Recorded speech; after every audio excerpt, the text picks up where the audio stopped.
Eh bien, peut-être un favori pour la victoire d'étape lâché, Laurent Belay. Oui, Rémi Coriol. C'est gentil, Thierry, par contre. Il fait pas de vélo, le Thierry, hein, on voit bien. Il vient du foot, le Thierry, on le voit bien, on le voit bien. Chute, un coureur, Patrick. Un coureur est tombé dans le ravin, Patrick. Sur notre gauche. Un coureur est tombé. Il s'agit d'un coureur. Attendez, je vais regarder descendre de ma moto. Je vais attendre. Je regarde bien Alex Soule. Avec l'attaque d'Anti-Schleck, là, c'est Nibali, le premier à sauter dans sa roue. Frank Schleck est juste derrière. Et Alberto Contador qui vient de partir. Lance Armstrong est lâché.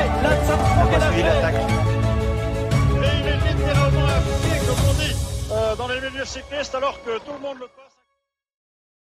Bonsoir à tous les commissaires de course, nous sommes le dimanche 13 février 2022. Bienvenue pour ce nouvel épisode de la sortie du dimanche. Avec moi ce soir, nous avons Charles. Salut ça, Charles. Allô Charles. Et Théo. Salut Théo. Salut Greg, moi je suis là, Charles, je sais pas, il a dû On a perdu Charles. faire une tisane. On va peut-être en profiter pour dire à ceux qui ont follow pendant, à Lucas et à Selrak qui ont follow, ou à Perlang qui s'est abonné avec Prime. N'oubliez pas, vous pouvez follow la chaîne, vous pouvez aussi vous abonner pour soutenir la chaîne. Et du coup, on va dire bonjour aussi à ceux qui sont sur le chat, à Stereo King, à JSI Angel, je sais pas si je prononce bien, à G8 Vélo, à Biotime38, à LV Cycling, à Julien qui nous demande le nom de la musique de générique. Je pourrais le retrouver la prochaine fois. Je pense qu'il est dans les sur notre chaîne YouTube. Tu regardes dans la description. Je pense qu'en dessous il y est. Et après on a rajouté par-dessus des commentaires de course. Et on a Pangoladrien. Bonsoir à toi. Et Cofidis97, un habitué aussi. Est-ce que Charles est revenu ? Ouais, je suis là. Désolé, Ouais, micro-coupure de ma box pile au moment du lancement. Bonsoir à tous. Bonsoir. Donc aujourd'hui, un programme assez chargé parce qu'il y a eu pas mal de courses, des courses en Espagne. On a eu un Nero Quintana étincelant sur le Tour de la Provence et on va devoir parler aussi des courses de la semaine prochaine. Donc, programme très chargé. Je vous propose déjà de commencer par les courses en Espagne. Notamment celle d'aujourd'hui peut-être, avec la victoire d'Alexander Christophe. Théo, au terme d'un sprint un petit peu mouvementé, donc devant Nasser Bouhanni, vous le voyez sur la page de nos amis de firstcycling.com. Ouais, alors j'ai vu que le sprint, que les derniers kilomètres. C'était mouvementé pour plusieurs raisons. Déjà parce que le parcours est dégueulasse. Il y a un rond-point à 1500 mètres de l'arrivée, quelque chose comme ça. Mais surtout, il y a un sprint en virage. Et donc déjà, on voit rien à la télé. Et en plus, c'est vachement dangereux parce qu'on sait très bien qu'en virage, tous les coureurs se déplacent un peu en même temps. Il y a une ligne en fait qui est la plus rapide. Et ça crée beaucoup de remue-ménage dans un peloton qui va à toute vitesse. Et en plus, tous les coureurs étaient un peu surexcités. On a vu des choses vraiment très sales. Déjà, Alexander Christophe qui pousse, je crois, Simone Consoni, en tout cas c'était un Cofidis, de la main, vraiment en lâchant son guidon. Normalement, il devrait être passible de déclassement, mais bon, peut-être qu'il est passé entre les mailles du filet. On a vu Bouhanni très très très offensif pour défendre sa place dans les trains Arkea, n'hésitant pas vraiment à couper la route de coureur. Enfin bref, c'était sale. Après, pour revenir à du cyclisme pur, enfin même si les jeux un petit peu pas tout à fait nets dans un sprint, ça fait partie du cyclisme aussi. On a vu un très beau train d'Intermarché qu'on avait vu déjà sur le début de saison en Espagne, à Majorque. Mais là, ils ont mis au fond Christophe qui réussit à résister à Bouhanni et Nizzolo notamment. Bouhanni, je sais pas ce que vous en pensez, ça fait plaisir de le voir en forme, alors qu'on sait qu'il y a eu un hiver compliqué avec une grosse chute et une grosse commotion. On sait que c'est pas sa première, mais voilà, une course, pas grand-chose de plus à dire, quoi. Oui, je vais te lancer là-dessus. D'abord, juste un mot sur Christophe, Charles, avant que tu nous dises un mot sur Bouhanni. Il a quand même pas mal de jours de course. Déjà 8 jours de course, je vois là, Christophe. Et, entre guillemets, voilà, ils sont là aussi pour chercher les points, chercher des points et lever les bras. intéressant pour l'équipe, parce que 8 jours de course, j'ai l'impression que ça fait déjà beaucoup, alors qu'on est que le 13 février, Charles. Ouais, ça fait beaucoup. C'est vrai qu'Alexander Kristoff a changé d'équipe, comme tu l'as dit. Il a pas mal couru. Les points, vous le voyez sur la copie d'écran que tu as mis, Greg, il n'en a fait que 15 avant la Classica Almeria, mais 200 aujourd'hui, donc c'est assez énorme. Enfin bref, je ne m'étends pas là-dessus parce qu'on refera une émission forcément dans la semaine sur ces fameux points UCI. Belle victoire. À vrai dire, moi j'avais un peu peur que l'arrivée de Kristoff soit pas compensée par la perte de Van Poppel. Et il me donne tort, donc c'est plutôt très bien. Et comme l'a souligné Théo, je trouve que ça fait plaisir aussi de voir Nasser Bouhanni pas loin de la gagne. Il y a un sprint vraiment dégueulasse, j'ai trouvé. C'est pas très... un petit mot sur donc Bouhanni, ça fait plaisir de le revoir. Est-ce que tu voulais dire un mot sur la course qui a eu lieu hier, c'est-à-dire que je la retrouve avec la victoire d'Alexandro Covi. Ouais, pendant que tu cherches, je vais en dire un mot. J'ai regardé la course, en effet, elle était intéressante à suivre. McNulty a encore fait un gros numéro dans la lignée de ce qu'il avait fait depuis le début de saison. C'était sympa aussi de voir que Lopez avait des bonnes jambes. Il a crampé un peu dans le final, mais on voit que la forme est pas mauvaise. Je connais pas son programme de course, mais c'est plutôt intéressant. Et désolé, c'est mon téléphone qui a sonné en même temps. Et du coup, je perds le fil. Et comme Théo l'a dit, c'est Covi qui s'est imposé. Covi, alors jeune coureur italien, pour ceux qui ne le connaissent pas, il n'a que 23 ans. Et c'est sa première victoire cette année. Est-ce qu'il a gagné l'année dernière? Je sais sa plus. Première victoire pro, je crois. Je sais plus qui l'a dit à un moment sur le forum, mais le commentaire c'était du PCM de la part du AE, mais clairement t'as l'impression qu'ils ont appuyé sur le bouton. Je sais pas si t'es d'accord avec ça, Théo, au moment où McNulty se fait reprendre et hop, bam, Covi sort et gagne quoi. C'était vraiment super bien joué, sachant qu'en plus ils avaient Trentin qui gagne le sprint du peloton. Ça fait longtemps qu'il n'avait pas gagné un sprint, je pense. C'était vraiment une course très sympa à voir. Moi, honnêtement, je pensais que McNulty avait course gagnée. En fait, il était dans une échappée avec Barguil, Gossens et Polite notamment. Et il est tout seul en haut de la dernière bosse du jour. Il doit rester 20 bornes et il y a juste Lopez en carafe. Mais pour une fois, ça s'est bien organisé derrière, avec notamment Deborah et Arkea qui ont fait une super course. On a vu un Barguil en dessous de McNulty, mais à un bon niveau. Un Garnalek qui a réussi à tenir la roue de Lopez pendant un moment et qui a basculé avec le bon groupe. Et un Mathis Louvel qui était un peu plus loin, mais qui est un peu pour moi... il y en a plusieurs des révélations françaises, mais qui est une des révélations françaises de ce début de saison. Il avait fait un top 5 dans un sprint à Majorque. Et il fait podium. Alors que c'était une course pas montagneuse, mais avec il fallait des bonnes jambes pour passer. C'est vraiment très intéressant pour lui et pour Arkea qui a plein de coureurs en forme en ce moment. Ça fait beau début de saison, et donc tu vois, Mathis Louvet, il n'a que 22 ans. On peut regarder rapidement l'année. C'est vrai que l'année dernière... Il a gagné une course en Espagne l'an dernier. Oui, c'était la Cassia León. Et donc forcément, c'est une belle opération. Et on va en reparler tout à l'heure. C'est vrai que les Arkea sont très en forme. Est-ce qu'il y a un mot à rajouter avant qu'on en parle un petit peu de la Provence? Peut-être le gros morceau de on peut évoquer vite fait Oman. Il n'y avait pas beaucoup d'images. On peut-être parler demain, tout à l'heure, puisqu'on va... Ah oui, pardon, je crois que tu... Ouais. J'aimerais revenir peut-être d'abord sur l'étape d'hier avec la victoire de Brian Cocard. J'ai envie de dire, il a encore gagné. Ça me fait penser à sa victoire sur Bessèges. Il a vraiment gagné en costaud. Alors, je ne sais pas ce que vous avez pensé de ce sprint, Charles, mais il gagne vraiment sur la longueur de l'effort avec l'impression, c'était pas en finesse, c'était vraiment en force sur les pédales et sur la résistance, sur l'endurance.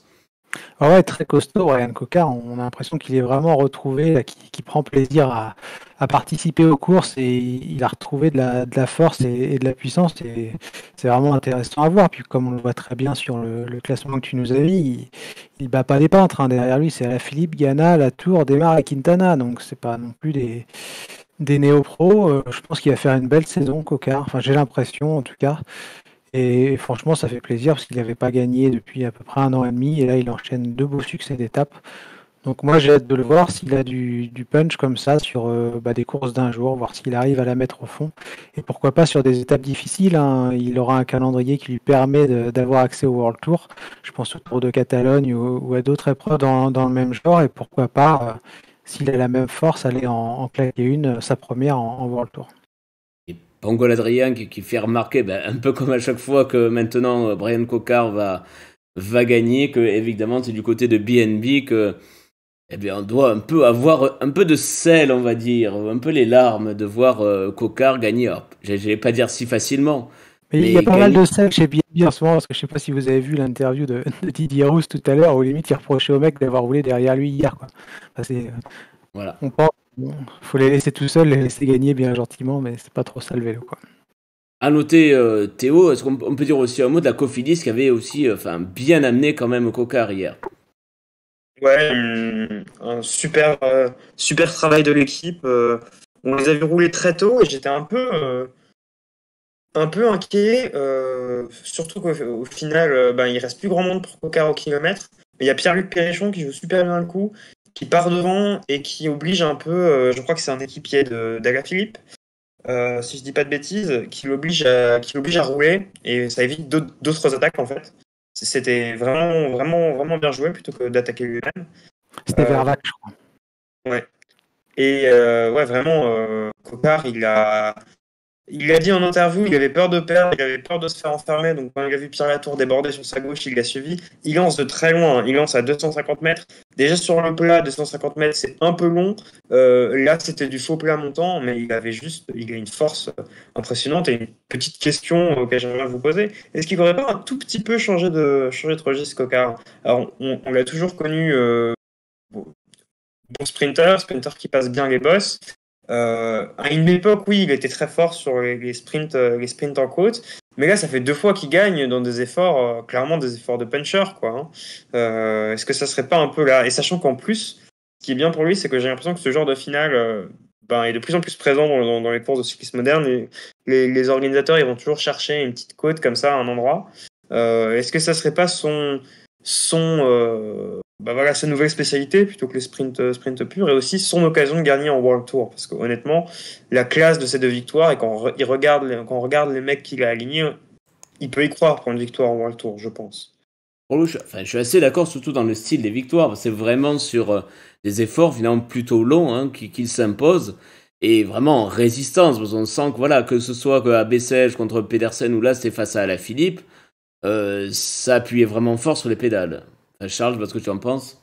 Ouais, je suis complètement d'accord avec ce que vous avez dit. De toute façon, à partir du moment où on l'a dit, où tu bats Alaphilippe et Ganna, tu peux estimer pouvoir t'imposer en World Tour. J'aurais jamais pensé pouvoir dire ça il y a quelques mois pour Brian Cocard, et je suis content de voir que finalement on s'est peut-être un peu trompé, on l'a peut-être enterré un petit peu trop vite, et moi le premier, je le reconnais. Mais vous l'avez dit, sur des filières un peu différentes. La Flèche Brabançonne, c'est pas World Tour, mais je pense à ce genre de course où il peut faire parler la poudre. De toute façon, je pense qu'il a toujours été trop juste face au pur sprinter, même s'il y a eu un sprint très serré, on s'en rappelle tous, face à Kittel. Mais ouais, dans ce registre, c'était en faux plat montant, je crois, ce sprint. Ouais, face à des Ala, face à des Cosnefroy, des mecs comme ça, il aura toutes ses chances de claquer des belles victoires. On nous demande le programme de Cocard. Pour l'instant, ce qui est prévu, c'est l'Algarve. Après, il n'y a pas à suivre. Je ne sais pas si officiellement ils ont annoncé d'autres choses. Je pense qu'il sera sur Paris-Nice. Oui, probablement, oui. Mais, après, je ne sais pas. On va peut-être passer à l'étape du jour. L'étape donc qui arrive à la montagne de Lure, qui va devenir un peu le rendez-vous du Tour La Provence, puisqu'on le reverra les 2 années suivantes. Ils ont signé pour 3 ans. Avec, alors, on en reparlera peut-être de la victoire d'un Nairo Quintana, comme à ses plus grandes heures. Juste un petit mot d'abord sur les échappées. On a retrouvé un Goujard alors on a un petit peu critiqué BNB Hotel, mais celui qui tient un petit peu les BNB Hotel et qui a fait plus que montrer le maillot, quand même, qui fait preuve d'assez de courage, c'est Goujard, qu'on a revu à l'échappée aujourd'hui, Théo. Ouais, et d'ailleurs, j'en profite, vu que tu parles de gens qui montent le maillot, il faut noter la 8e place de Thibaut Ferras en Murcie aussi. Thibaut Ferras, qui est le genre de coureur dont on ne parle pas trop chez BNB, mais qui peut être le mec qui leur ramène des points toute la saison. Goujard, surtout sur l'étape de la veille, où à un moment donné, si Cofidis est un peu moins disposé, s'ils sont pas reliés dans le final, peut-être que ça peut aller au bout. Et vraiment, il l'avait montré sur la Marseillaise, il est très très en forme.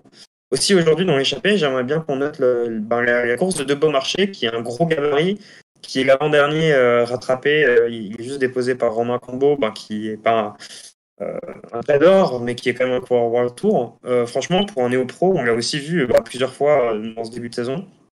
Pour un néo-pro, c'est vraiment pas mal. J'ai un peu vraiment, je vais le suivre toute la saison. Je sais que Benjamin va le suivre aussi toute la saison. Et moi, avant de parler de ce qui s'est déroulé dans l'ascension finale, et j'aimerais bien que vous demandez ce que vous pensez de l'ascension finale. Moi, cette montée, elle me plaît pas forcément, mais en même temps, je me dis pour un début de saison, c'est peut-être juste ce qu'il faut, quoi. Elle est peut-être un peu trop facile. Ouais, je sais pas. Vas-y, Charles, réponds, parce que moi je suis local un peu de l'étape, donc c'est pas pareil. Vas-y, je commande ça. Ouais, non, mais je suis d'accord avec Théo. En fait, si on était au mois d'avril ou au mois de mai, j'aurais dit bof. Mais là, un effort de 30 minutes, en plus qui est un peu graduant, où on monte gentiment en pression au niveau de la pente, je trouve ça pas mal. C'est un bel effort. Et ouais, non, j'aime bien cette montée, mais ouais, pour le début de saison, pour vraiment répondre à Théo. Ouais, assez d'accord avec vous finalement. Hein, c'est une montée, je trouve, qui correspond bien à un début de saison. Et comme j'ai dit tout à l'heure, le Tour de la Provence veut en faire un peu le rendez-vous, le juge de paix, puisqu'il y a un contrat sur 3 ans, je crois. Ouais. Voilà, 3 ans qui a été signé. Et comme ils l'ont expliqué un petit peu à la télé, faut aussi ramener un peu les touristes. Parce qu'il y a quelques années, il y avait une station de ski. Malheureusement, comme vous l'avez vu, il n'y a pas un brin de neige aujourd'hui, alors qu'on est en plein mois de février. Donc forcément, pour l'économie locale, c'est important de montrer autre chose. Donc voilà, je trouve que c'est une montée intéressante, parfaite pour les grimpeurs en début d'année. Et on peut faire des différences. Hein. Moi, je trouve que, comme l'a montré Quintana, parce qu'il avait du retard, et on va peut-être enchaîner là-dessus, le peloton est arrivé groupé, et ça a été quasiment... Voilà, la première offensive a été la bonne. Et bon, je sais pas, voilà, qu'est-ce que tu en penses, Théo? Mais je trouve que quand même, quand il est en danseuse, Quintana, il a quand même un sacré style. Ouais, il a un sacré style. Quintana, qui est le meilleur grimpeur au monde au mois de février, c'est quelqu'un qui, je sais plus qui l'avait dit sur le forum, je crois que c'est Eurodret, ou Thomas qui intervient des fois ici aussi avec nous. Ouais, c'est très beau. On a vu Alaphilippe tenter de le suivre dans son style, et Alaphilippe, voilà, moi je me suis dit, bon, il a l'air bien, mais c'est Alaphilippe. Hein, ça se trouve, il est en train de se faire péter le caisson. Et Nairo en a remis une deuxième, et Alaphilippe était nulle part, et c'était vraiment impressionnant l'écart qu'il a réussi à creuser. En si peu de temps, on a l'impression qu'il lui a approprie 20 secondes en 20 secondes, quoi.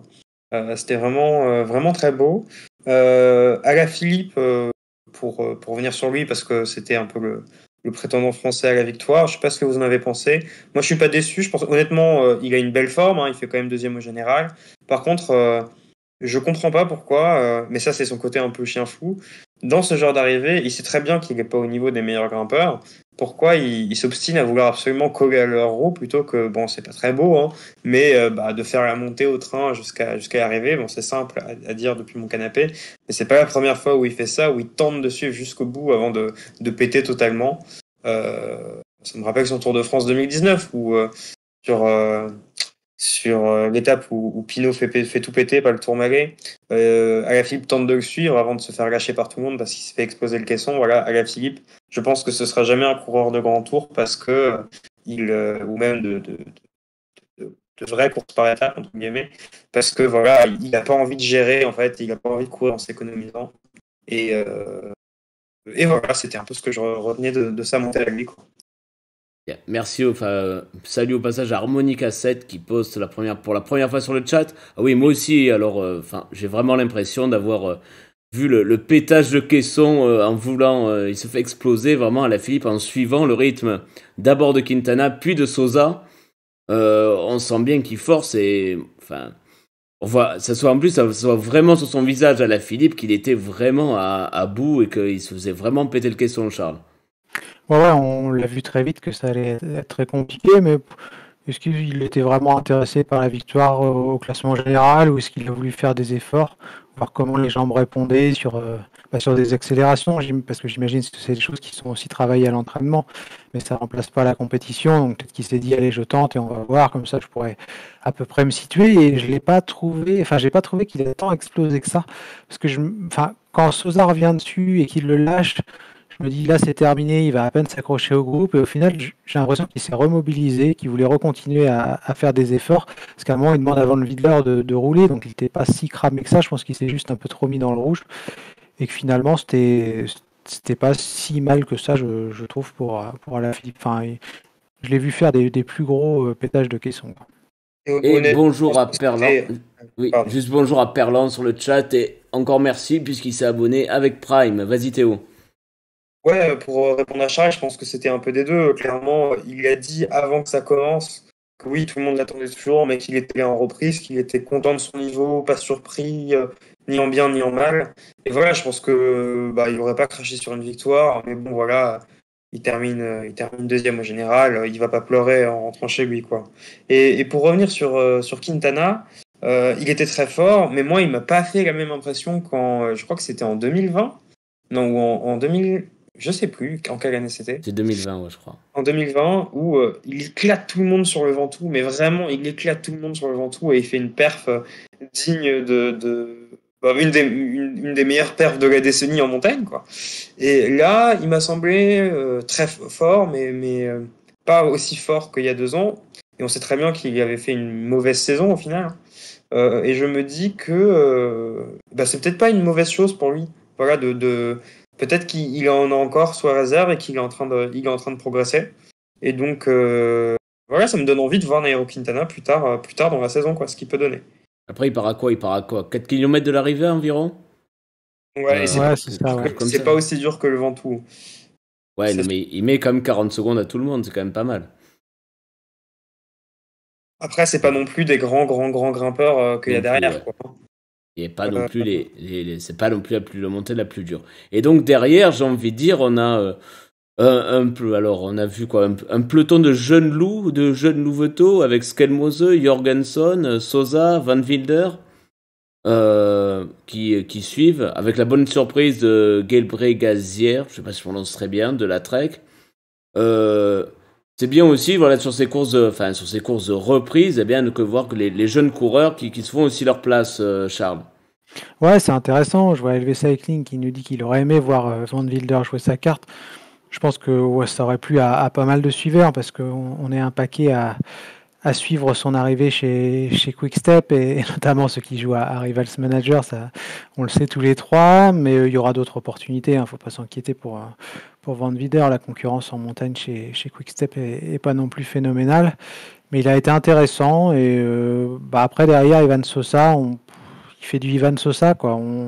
Vous l'avez dit vendredi pendant l'émission, quand c'est plat, qu'il y a des bordures, il est dans la pampa, mais dès qu'on est sur une montée sèche, là, il redevient intéressant.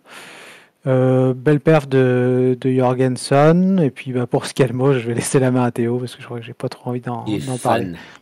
Vas-y Théo, dis-nous. Skelmose, quand on est pris avec la main dans le pot de confiture à 17 ans, tout le monde a le droit à une seconde chance. Après 17 ans, c'est très jeune, il a peut-être fréquenté des mauvaises personnes, mais ouais, c'est un coureur, on aura toujours un peu des doutes sur toutes ses perfs, quoi. C'est malheureux, mais c'est comme ça, c'est comme Zachary dans son temps. Pour ceux qui ne le savent pas, il a été contrôlé positif chez les juniors, je crois, quoi. C'est quand même... voilà. On n'est pas sérieux quand on a 17 ans, Théo. Oui, non, c'est vrai. Mais après, 17 ans, c'était seulement il y a 4 ans, quoi, pour lui. Hein. Oui, c'est vrai. Tout le monde a le droit de faire des erreurs, mais bon, quand même, il y aura toujours un peu une astérisque à côté de ses résultats. C'est dans le cyclisme, c'est comme ça, quoi. Sadri nous parle de Sosa et qu'il faudrait peut-être qu'il prenne de la masse musculaire. Après, oui, mais c'est plus facile à dire qu'à faire. Est-ce que ses entraîneurs vont le faire ou est-ce qu'il doit rester un pur grimpeur poids léger? C'est pas évident, hein. Quand tu fais 58 kilos, je trouve il doit être à ça, même un maximum. Pour lui, c'est un peu compliqué. Un mot sur Pierre Latour qui limite bien les dégâts, j'ai envie de dire, sur cette montée. Ouais. Finalement, Charles, vas-y, je te donne la main. Ouais, je sais pas ce que Théo en a pensé, mais moi j'avais peur qu'il disparaisse complètement de la circulation parce qu'il a sauté assez tôt dans la montée pour ceux qui n'ont pas regardé la course, mais finalement j'étais agréablement surpris au moment de le voir franchir la ligne d'arrivée, et je me dis que finalement, si la montée avait duré 2-3 bornes de plus, il aurait peut-être joué le podium avec les Sosa, Jorgensen, etc. Donc, belle perf pour Pierre Latour. Désolé, je suis un peu monomaniaque, mais je reviens sur les points. C'est une perf intéressante parce que ça lui permet aussi d'engranger pour lui et pour Total Energy. Et bon début de saison de la part du Français. Peut-être un petit mot après sur les loupés. On va peut-être commencer par Filippo Ganna, puisque vous voyez qu'il n'apparaît pas dans le classement, car il a été déclassé, puisqu'il a changé de vélo à un point fixe, c'est-à-dire au ravitaillement, avec un vélo qu'il attendait, et ça, c'est interdit par le règlement de l'UCI-TO. Oui, il semblerait même, Patrick Chassé l'a observé en direct, et il semblerait même que ce soit Patrick Chassé qui soit allé le dire au commissaire. Alors, c'est pas clair. Il a en parlé, à mon avis. Oui, il a dû leur en parler, et eux, ils ont dit « Ah bon, de quoi ?» Et du coup, ils sont allés le déclasser. Ça pose quand même question, parce que est-ce qu'il y a un commissaire qui regarde les images en direct, qui écoute les commentaires? Je sais pas. Même chose pour le sprint de Christophe. Tout le monde a vu ce que Christophe a fait. Pour l'instant, il est toujours pas déclassé, quoi. Enfin, bon. Mais oui, c'était bizarre pour Ineos, surtout pourquoi changer de vélo. Il semblerait que ce soit pour prendre un vélo à patins, parce qu'il est plus léger. Mais bon, un vélo, il y a une limite de poids à 6,8 kg, et ça veut dire que les vélos de disque d'Ineos sont pas à 6,8 kg, quoi. Ça la fout un peu mal pour Pinarello, qui est une marque très prestigieuse, mais aussi un petit peu surcotée, si vous voulez mon avis. Alors je vois que Adrien nous pose la question sur le chat, la justification pour le point de règlement. En fait, le problème, c'est que le changement de vélo n'a pas été fait depuis l'arrière du véhicule d'Ineos. Donc, c'est même pas forcément le coureur qui a blâmé, parce que dans le feu de l'action, forcément, tu lui files un vélo, il prend. C'est plus le staff qui a fait un peu preuve d'amateurisme, je trouve. Et du coup, qui lui a filé un vélo, si je dis pas de bêtises, Greg, qui était sur le bord de la route. Donc ça, c'est qu'il attendait, voilà. Il y a un gain de temps, donc ça, c'est un peu comme si on se ravitaillait comme ça à la volée. C'est pas possible, quoi. Pour une crevaison, à ce moment-là, on perdrait rien du tout. Donc c'est un point de règlement. Moi, je trouve que la sanction est très sévère, parce que c'est pas ça qui le fait s'accrocher et finir quasiment dans le top 10, que je crois qu'il était 12e, si je dis pas de bêtises. Donc je trouve ça un peu dur. Est-ce que c'est pas aussi lié au contrôle des vélos pour les vélos électriques? La sanction est pas dure pour ça aussi, parce qu'ils sont contrôlés au départ, et donc si tu il y a ça, parce que c'est pas le changement de vélo qui est interdit. En fait, s'il l'avait pris de derrière la voiture, ce qui n'aurait pas changé grand-chose à son classement à l'arrivée, ça passait. Là, c'est juste que, tu sais, il y avait l'assistant sur le côté, et Ganna, il s'est arrêté, il lui a donné le vélo, il a pris l'autre, quoi. Pour éviter de mettre derrière le peloton, que l'assistant ait cherché le vélo sur la galerie. Mais il le sortait d'où, l'assistant? Il l'avait où ils ont plusieurs voitures devant. Ils avaient dû se débrouiller pour. Il y avait la voiture de Lucro devant. Il y avait Lucro devant. Pour répondre à la question, par contre, sur le plan purement sportif, parce que là, clairement, il y a une grosse bévue de Ineos. Moi, je trouve que Ganna, il est gagnant aujourd'hui, parce que clairement, une 6e place ou une 7e place autour de la Provence, je pense qu'il en a rien à foutre, si vous me passez l'expression. Mais il voulait se tester sur une montée au SRM. Il a sauté assez tôt. J'entends quand la bataille s'est déclenchée. Et au final, il termine 11e ou 12e, je ne sais plus exactement, mais il était devant Storer, pas très loin derrière la tour. Pour Filippo Ganna, je pense que c'est plutôt du très très positif. Et ça augure aussi là de bonnes choses, je pense, pour la suite de sa carrière, s'il veut se concentrer parfois sur des courses par étapes d'une semaine ou autre. Oui, alors désolé, je prends la main, mais j'espère vraiment qu'il fera pas ça. C'est un coureur tellement formidable au poids actuel qu'il a. Genre, on l'a vu lors de la première étape, il a fait péter tout un peloton directement dans sa roue. Et je crois qu'il est à 85-88 kilos. Il a annoncé 88 kilos, mais maintenant ça me paraît beaucoup. Mais j'espère qu'il va plutôt tenter de performer sur Milan-San Remo, sur Paris-Roubaix, et qu'il va pas perdre du poids comme tous les Ineos pour devenir un de ces énièmes rouleurs grimpeurs un peu stéréotypés. Après, pour remettre un peu sa performance en perspective, c'était pas une montée avec des forts pourcentages sur une grande partie, donc son poids le désavantageait moins que d'autres montées. Ça s'est fait de manière très régulière, et il y avait beaucoup de gens dans l'aspiration. Enfin, je suis pas sûr que ce soit vraiment une perf qui lui apprenne beaucoup de choses, quoi. Il a déjà gagné en montagne sur un tour d'Italie. Alors oui, certes, c'était un échappé, mais il avait quand même devancé De Rent et un Colombien de la Movistar, donc c'était quand même une référence. Mais voilà, c'était surtout pour dire que j'espère que Ganna fera pas ça. Ah oui, moi aussi, ceci étant. Bien. Ouais. Juste pour préciser aussi, pour l'histoire du vélo, c'est aussi pour éviter que tous les coureurs s'arrêtent avant une montée et changent de vélo pour prendre un vélo de montagne, par exemple. Oui, parce que si tu passes plus derrière la voiture, en gros, tu peux avoir, comme tu le dis, Greg, 40 mecs qui, au début d'une montée finale, changent de vélo parce que tu as 40 assistants sur le côté et ça devient un bazar sans nom. Ouais, ça fait le triathlon, quoi, comme la zone de transition, quoi. On va peut-être parler, là on a parlé des gagnants, on va peut-être maintenant parler de ceux qui ont un petit peu perdu ou de ceux qui ont déçu. Qui t'a déçu alors, Théo, sur ce Tour de la Provence? Qui m'a déçu alors j'allais trop loin en disant Pierre Latour sur cette montée, mais c'est pas vrai, non, il m'a pas déçu. Déçu du comportement de la Groupama, qui était nulle part dans les bordures. Bon, hier, le niveau de démarre m'a pas déçu, c'est sa course de reprise. C'était une étape vraiment difficile, c'était déjà bien qu'il soit là, il était mort pour le sprint. C'était pas honteux, hein. Et aujourd'hui, Storer aussi, c'est sa course de reprise. On peut pas lui en vouloir de pas être fort, sachant qu'on sait pas vraiment non plus quelle est sa limite, quel est son potentiel. Non, mais moi je suis déçu du comportement de l'équipe. Ils ont roulé comme si c'était des cadors toute la journée derrière l'échappée. Pourquoi? Enfin, peut-être c'est pour s'entraîner à le faire sur les plus grandes courses, mais honnêtement, cette excuse elle devient un peu éculée et il pourrait clairement, Armirail qui a roulé. Il fait le pied, ouais. Qui a roulé, qui a fait tout le pied, il aurait très bien pu être dans l'échappée pour essayer de jouer quelque chose. On ne sait pas. S'il y a une équipe en moins qui roule derrière, l'échappée peut prendre peut-être un peu plus de temps.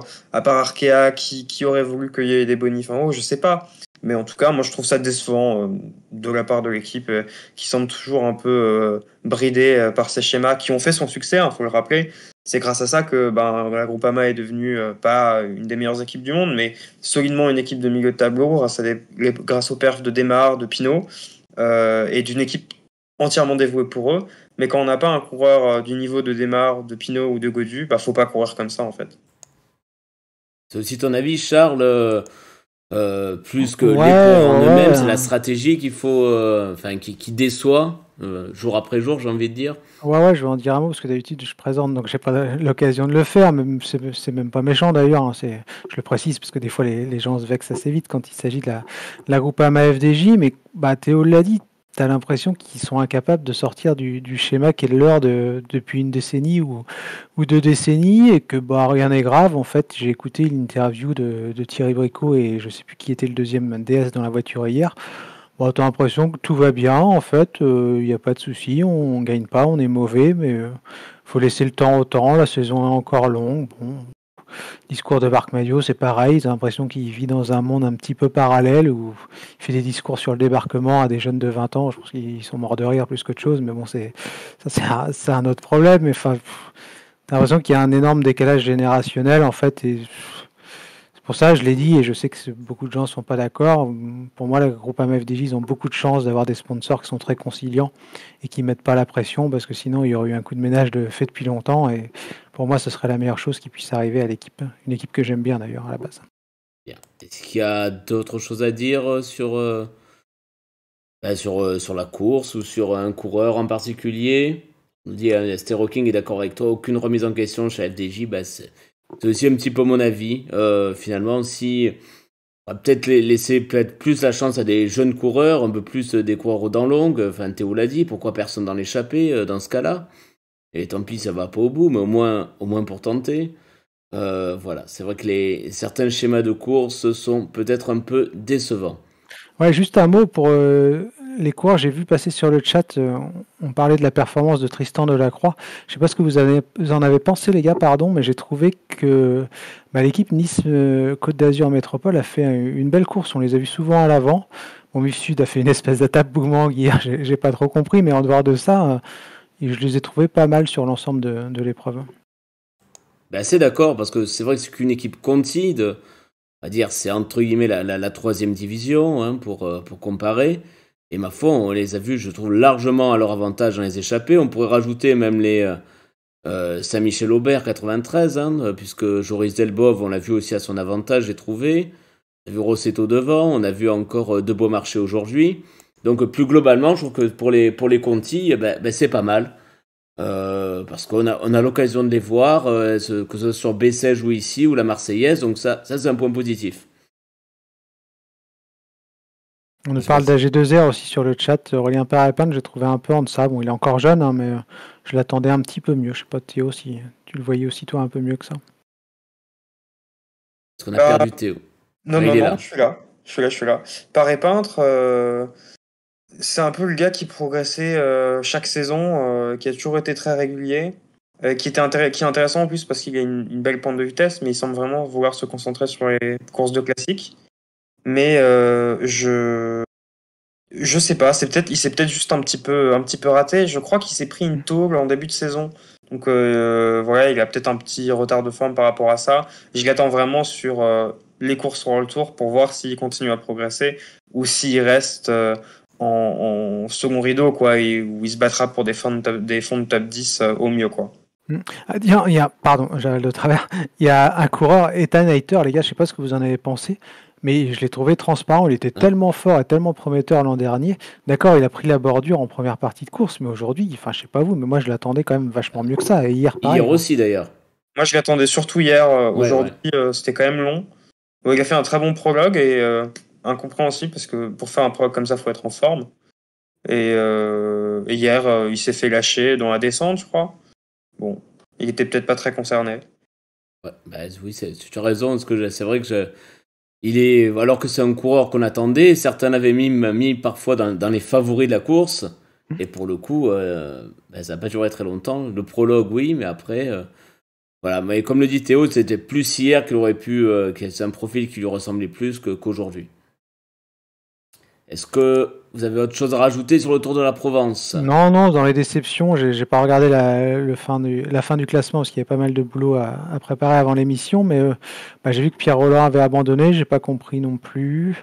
Mais il était lâché très tôt, hein. Moi je pense qu'il abandonne parce que les bus étaient au pied. Je sais pas si tu veux redescendre, Non, les bus étaient au pied, donc. Non, juste pour voir les noms si c'était.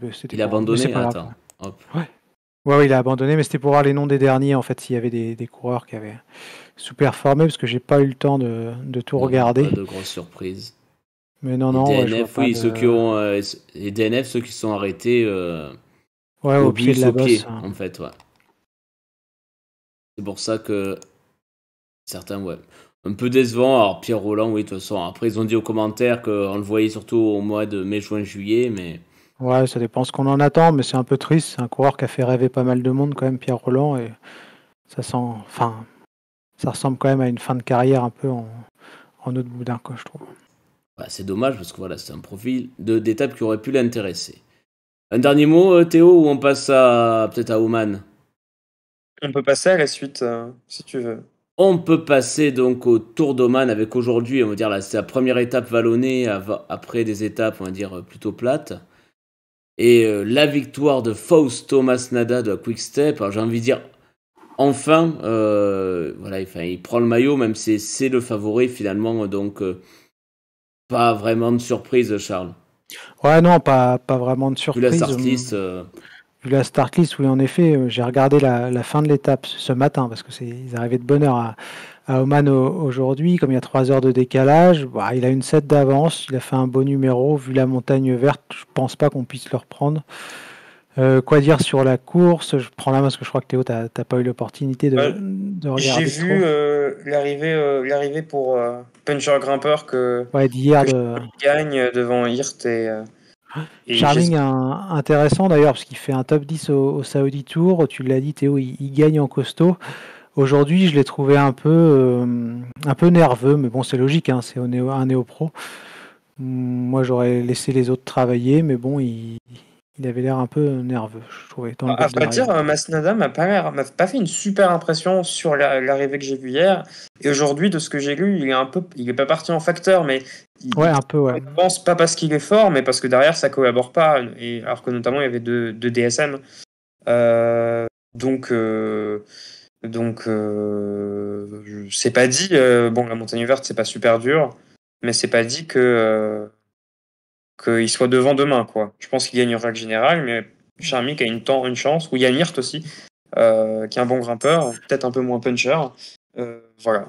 Oui, puis à vrai dire pour Charmy, Je trouve que c'est une bonne nouvelle, cette perte du maillot. Enfin, c'est jamais une bonne nouvelle, hein, ça peut paraître bizarre de dire ça, mais il a clairement pas l'équipe pour le défendre. Donc là, peut-être que finalement, il va pouvoir évoluer tranquillement et aller chercher une nouvelle victoire d'étape demain.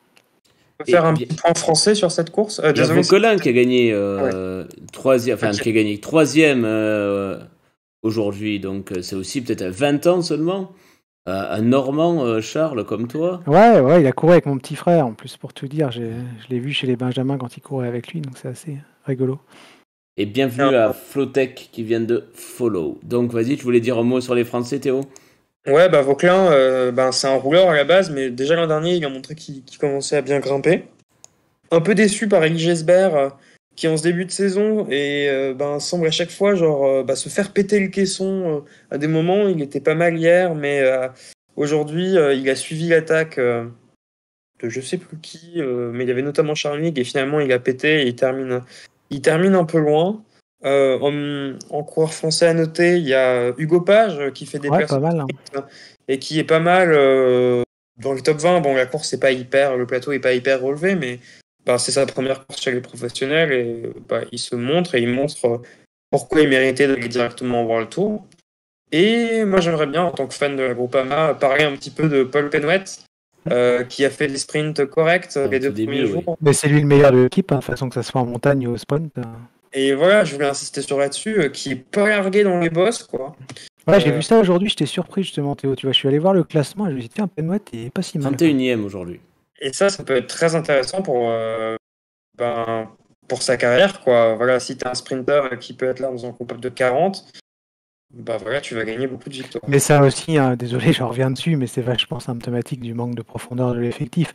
Penouette, il est intéressant, mais normalement, un mec qui arrive comme ça dans une formation World Tour en tant que coureur de Continental, jamais il doit être le premier sur chacune des 4 étapes, parce que là, sur les 4 étapes disputées, il est devant ses coéquipiers à chaque fois, en fait, quoi. En fait, tu parles de symptomatique, c'est le bon terme, parce qu'il me semble que c'est par rapport à celle qui était censée avoir Démar et Basiletti, et qui sont pas tout à fait dans les coups par rapport aux attendus vaccinaux d'Oman, et que c'est pour ça qu'ils s'y sont pas finalement. Oui, parce que le reste de l'équipe Groupama, finalement, c'est le train de Démar. Donc, Oui, du coup, Démar n'est pas là et tu sais plus quoi faire, quoi. Heureusement qu'il y a Penouette. Il y a Penouette. Mais ce que je disais, tant mieux, moi je trouve que les jeunes coureurs montrent qu'ils ont leur place. Il fait plaisir, Penouette, clairement. Donc ça, c'est une bonne nouvelle. Juste pour dire que donc, demain, c'est la montagne verte, parce que c'est pas terminé. Ça sera de bonheur, encore une fois, si vous regardez C'est-à-dire que vous avez les profils des 2 dernières étapes. Donc, demain, 150 km est arrivé à la montagne verte. Et une dernière étape au sprint. Ça sera donc mardi. Mardi, il y a une chaîne YouTube. On n'a pas le lien là, mais les liens sont toujours sur le forum. N'hésitez pas à aller voir. Ça va être intéressant demain, je pense. Sur le forum, on suivra ça. On va parler maintenant des courses à venir, avec 3 belles courses à venir. On aura d'abord le Tour d'Algarve. Au Portugal, on aura le Tour d'Andalousie. Et demain, il y a les Gravels aussi en Espagne. Oui, demain, il y a la course espagnole à Jan Pairezo Interior. Sur Eurosport, je crois. Sur Eurosport, une course avec, on va dire que les Espagnols aussi veulent leur course avec les petits chemins de terre. On va expliquer ça comme ça. Puis c'est chemin de terre stradé en plus, c'est pas tout plat. Là. Vous le voyez sur le profil que Greg vous met. Vous avez du Miguel Angel Lopez. On va suivre peut-être Binyam Girmay, qu'on suit pas mal. Il y a d'autres noms. Alors, les Sartlis, ce sont toujours... Il y a Tim Wellens, à mon avis, qui pourrait être un bon client. C'est peut-être hypé par cette nouvelle classique. Ouais, moi aussi, j'avoue que j'ai bien envie de regarder ça demain. C'est curieux aussi de voir ça. Autre course, le Tour d'Algarve au Portugal avec... alors, je mets les profils avec un contre-la-montre en montée. Ça peut être intéressant à suivre. Et... Ah non, c'est pas le compte n'importe quoi. Non, c'est le profil de la montée. Le profil de la montée. Oui, le Tour d'Algarve avec c'est le parcours classique, avec une montée le premier jour plutôt plate, un chrono très long qui va vraiment de 32 km sur une petite course par étape. Ça va vraiment figer le classement général, et l'Alto de Malao le dernier jour. C'est la rentrée de David Gaudu, c'est la rentrée de Stéphane Koum. Il y a Evenepoel en favori énorme pour le général. Ouais, carrément. On peut noter la présence de Dionis Aguirre. Il y a Ethan Hayter d'ailleurs qui était bon l'an dernier sur la course. Il semble prévu. Après, est-ce qu'il Peut-être qu'il venait faire des bornes en Provence au final. y aura Pitcock aussi? Ouais. Geraint Thomas est annoncé Il y a une aussi. grosse équipe Ineos quand même. Ouais. Il y a du Tim Merlier chez les sprinters chez Alpecin. On va découvrir Olaf Koy aussi, le jeune sprinter de la Jumbo-Visma et Van Dijk. Il y a McNulty aussi qui est très en forme, qui pourrait être un client finalement. Oui, et Van Dijk qui vont vraiment très bien ensemble. Ça peut être un duo très intéressant à suivre sur le long terme. Oh là, bravo Théo, franchement. Bravo. Oh là là, quelle honte. Le Tour d'Andalousie, hop, profit des étapes. Donc Alors, est-ce qu'il y aura Valverde au départ du Tour d'Andalousie? C'est un peu la question. Il n'y aura pas de grosses étapes de montagne, hein, c'est assez vallonné, mais sans grosses ascensions. C'est un peu triste le parcours de l'Andalousie. Ouais. Je comprends pas trop. Oui, moi aussi je suis d'accord. C'est vrai que ça monte jusqu'à 800 mètres. Enfin, c'est pas. On verra bien. C'est peut-être un petit peu pour des punchers. C'est parce que fait sur mesure pour le. Valverde, c'est la rentrée de Landa, je crois. Il sera là, Valverde, c'est ça la question, parce que. Il était Covid, mais. Il était qu'à contact. On ne sait pas s'il sera autorisé à prendre le départ de la Ruta del Sol. Déjà que c'était compliqué, parce qu'il faut le dire. On ne l'a pas dit quand on a évoqué le Tour de Murcie, Valverde est murcien, donc sachant que c'est sa dernière année, je crois que c'était un vrai crève-cœur pour lui de ne pas pouvoir être au départ hier. Donc surtout des étapes casse-pas, donc Landa, Bilbao, qui on peut citer comme nom pour Bourman aussi. Lutsenko, ouais. Il verra Cosnefroy côté français si c'est pas trop dur. Ben O'Connor aussi qui fera sa reprise. Tout à fait. Et enfin, on fait des courses. Quelqu'un disait tout à l'heure sur le chat qu'on est un peu là. Il y aura une troisième course à suivre. Est-ce que je vais y arriver? Hop. Ça sera le Tour du Haut-Var et des Alpes-Maritimes, puisque maintenant c'est le nom sur officiel. France 3 Régions, une nouvelle fois. Sur France 3 Régions, avec notamment le Col d'Aise le 19 février. Et, mais sans Michel Aliaga cette fois-ci, ça c'est dommage. C'est dommage. Et oui, alors ce sera certainement le samedi que ça va forcément se jouer avec la plus grosse difficulté le samedi. C'est une étape du dimanche un peu décevante parce que c'était pas trop nous demande, dur. il y aura sur Eurosport aussi, ouais, si France 3 produits doivent revendre une partie des droits, je pense. Donc à suivre chez les partants. On les a pas sur First Cycling. Ouais, puis c'est dur parce que rappelez-vous les émissions qu'on a fait cette semaine, il y a tellement de changements avec les différents tests Covid qui sont effectués que c'est pas évident d'avoir des infos. Mais je vois que Quintana est prévu et si c'est le cas, je pense que ce sera le favori. Pinot devrait être sur la course, mais il a fait sa 3e dose cette semaine et il n'a pas beaucoup roulé parce qu'il y a eu des effets secondaires. C'est aussi le retour de Guillaume Martin qu'on avait vu flamboyant sur le Grand Prix de la Marseillaise et qui semblait vouloir jouer quelque chose sur cette course. Donc moi, ça va être le coureur que je vais suivre, Guillaume Martin. Je crois que la Trek doit être là, ils étaient déjà là l'an dernier. C'est Bambia qui avait gagné. Je ne sais pas s'il est là cette saison, mais je vois que Mollema est prévu. Bien. On fera un preview, forcément, une petite présentation. On essaiera peut-être il y aura certainement des émissions dans la semaine, donc n'hésitez pas à suivre sur les réseaux sociaux ou follow la chaîne directement, parce que selon les start lists, on essaiera de faire des émissions dans la semaine pour que ça soit peut-être un petit peu plus clair, parce que c'est vrai que c'est pas facile à suivre. Est-ce qu'on fait quand même déjà les pronos, messieurs? Ouais, on peut pas faire une émission sans faire des pronos foireux, c'est pas possible. Oui. Alors, qu'est-ce qu'on en a fait sur quoi? On peut faire un prono, la course de demain déjà. La course de demain, allez. Ok, bon, demain, la course de demain avec les chemins de terre. Puisque là on a une start list qui devrait être à peu près. Je dis Lutsenko parce qu'il avait été bon là, il avait fait la course amateur en fin de saison, ils avaient fait une course italienne, je sais pas si vous vous rappelez les gars l'an passé, qui n'était pas UCI et il avait gagné, donc je dis Lutsenko. Théo? Tim Wellens, parce que je sais pas, en début de saison il est toujours fort. Voilà, Tim Wellens. Et ils doivent marquer des points à l'auto, donc il va faire la course. Et toi, Greg? Je voulais dire Wellens, mais tant pis, j'en ai trouvé un autre. Tiens, curiosité, il faudra bien regarder peut-être Victor Koretsky, qui là trouvera peut-être un parcours à sa. Mais ils n'étaient pas Covidés ou cas contact correct. À confirmer. Après les start list, pareil. Bah tiens, moi je veux dire Barguil. Hop, il est en forme. Je suis curieux de le voir sur ce parcours. Donc n'hésitez pas, je vois sur le chat, on nous dit Lutsenko, on nous dit Pourman, on nous dit Andreas Kron. N'hésitez pas dans les commentaires, puisque la vidéo sera sur YouTube, eh bien, à donner vos pronos. Sinon, donc on se retrouve dans la semaine, messieurs. Je sais pas quand, mais on essaiera de trouver... mardi, si c'est mercredi les courses, je crois. Ben, pourquoi pas mardi, exactement. Mardi, ouais. Ça paraît pas mal. Et on n'oublie pas aussi le quiz de Ben, comme il est pas là, il va m'engueuler sinon. Donc oui, mardi soir, alors à 18h30, sur la chaîne de Akayon, dit Benjamin, eh bien, on fait toujours le quiz Tour de France. Nous, ça sera peut-être dans l'après-midi, une petite preview des courses de la semaine. On aura du boulot et peut-être qu'on aura des start lists un petit peu plus précises. Ouais, et puis, pour Rival, sur la question, peut-être après l'UAE, après la séquence, là, on verra. Voilà, on en fera une. On verra. Peut-être pas tout de suite parce qu'on a fait une la semaine dernière. Eh bien, merci messieurs. Merci à tous ceux qui étaient sur le chat aussi. Ça fait plaisir parce qu'il y avait du monde alors qu'on est seulement au début de saison. Donc, merci Théo, merci Charles et à très bientôt les gars. Salut. Salut. À bientôt, ciao.